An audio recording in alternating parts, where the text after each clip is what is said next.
So ayan mga pre, isang mapagpahalang araw na naman sa inyong lahat at welcome back sa channel ko. Check muna yung ating mga alaga. Yun, nakita nyo, ito yung ating Tuxedo Koi Gabi. Yan, malapit ang out. Yung mga fry natin dito, yan. Yung Silver Koi Gabi natin, malapit na rin i-out. Actually, nakapag-out na nga tayo nung nakaraan.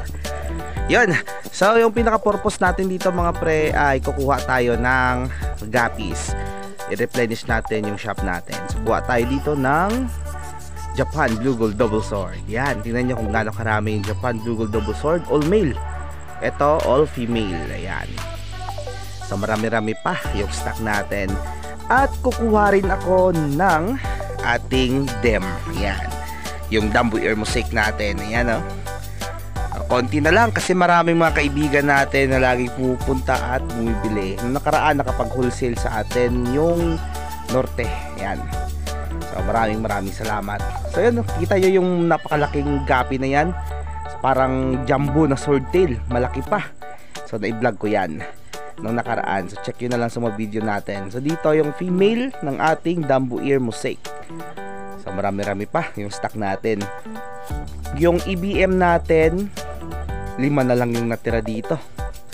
Nakaraan kasi dun yung mga female inubos din nang bumili sa atin.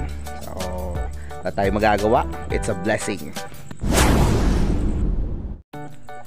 So yun, unahin ko muna kunin yung Dumbo Ear Mosaic natin. So ilang piraso lang yung kukunin natin na male kasi napakaraming female. So mag trio tayo para naman magbalanse yung dami ng female at saka male. So yun, ipapak ko lang at i-update ko kayo. So yan, nakapag-select na ako mga pre. So 3, 4 na male yung kinuha ko. So kuha ko dito ng mga female na pang trio natin. So retail lang sa mga bata. Actually, napakaraming female dito mga pre. Siguro nasa 100 plus yung nandito. So magaganda na yung katawan ng female dito. At pwede nang i-out. So ino-hold ko sila dito. So grabe ang bilis dumumi ng tubig nila. So every 3 days nagsasiphon ako dito ng dumi sa kanila para ma-maintain natin yung health nila. Syempre medyo umulan-ulan na rin. Hindi na tayo mahihirapan mag-replenish ng tubig. Yon, tama yung narinig nyo, ulan yung nag-replenish ng ating mga tubs. So hindi sila nakakasakit, hindi sila nakaka-white spot. All good sila. Sanay na sila sa init, sala sa lamig. Yung mga guppies natin dito. Yan. So siguro 8 piraso dahil 4 nga yung meal natin para 4 na trio. Pang display lang. Kapag may bumili, pag uwi natin, kuha ulit. Ganun lang kasimple. So wala tayong problema kasi marami tayong stock na naipon dito. Ayan. So ayan, tatapusin ko lang to mga pre at update ko kayo. So ayun mga pre, habang nangunguha ako kanina, naalala ko by pair pala yung bentahan ko dun sa shop. So dagdag na lang ako ng mail. So ayan. So ayun mga pre, total okay na. Kuha tayo dun ng Japan Blue Gold Double Sword. Let's go. So ayun mga pre, ito yung mga mail ng Japan Blue Gold Double Sword natin. So more or less siguro estimated ko na sa more or less 100 pieces pa yung mail na nandito. So ready to out na sila. So mamimili na lang ako dito ng medyo mahahaba na yung buntot. Kasi yung mga mahabang buntot, yun na yung medyo may edad na.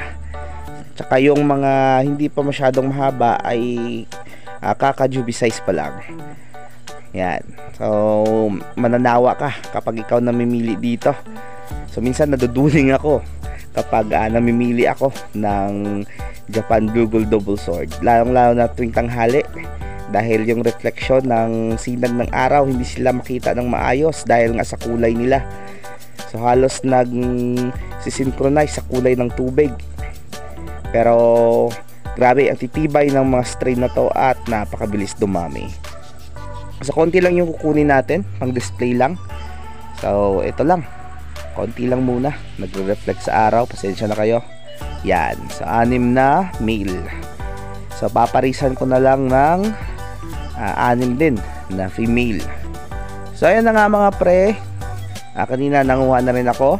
So ito na yung mga female ng ating Japan Blue Gold Double Sword. So 6 na rin. para by pair na rin yung bintahan natin dun sa ating shop. So yun, kapag ganito karami yung display natin, so wala tayong problema, hindi sila crowded sa tank at walang problema tuwing brand out kahit maliit yung tank nila. At pag sinwerte tayo, kulang pa to sa mga bumibili sa atin, pero madali lang naman kasi yung wholesale dito ko na sila dinidiretso sa bahay. So ayun mga pre, sa ref tab na to, nandito yung mga mail natin. Meron pa ako dong 4 ata. So ito yung sila. Nakuha ko yung 4 kanina. So may punit pa yung tail ng isa, pero okay lang yan. Pangbata lang naman yan. So dito naman, napakarami tayong susunod. So linisin lang natin yung ref tab at magsasizing tayo. So kasama na rin yung gendering dito. Dahil yung female natin dito ay kaunti na rin. Siguro yung female natin dito ay siguro mga 10 pieces na lang.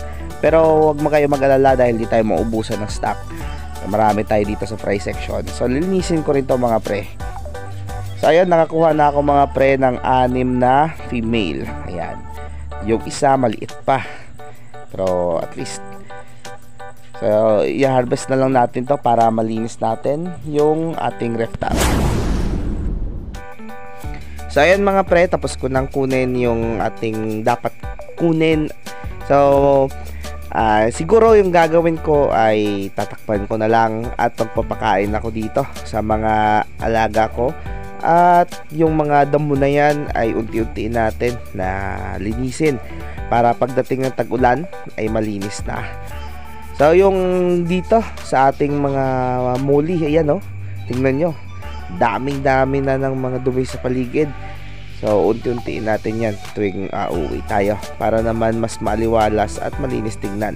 So pasensya na kayo, sobrang busy natin at napakaraming mga ginagawa sa shop. So ayun mga pre, maraming salamat sa patuloy na support at panonood. So ayun, i-update ko kayo mamaya pag alis na ako. So ayan, nandito na mga pre yung mga binalot natin. So dadalhin ko to sa shop. So ayan, kasama ko dito. Nag-igib na rin ako ng tubig para pang water change dun sa ating shop. So ganito kahirap mag-maintain ng isang fish store, pero okay lang yan, kakayanin. So ayan mga pre, maraming salamat sa patuloy na pasupport at panood. Hanggang sa muli, God bless us all and bye bye.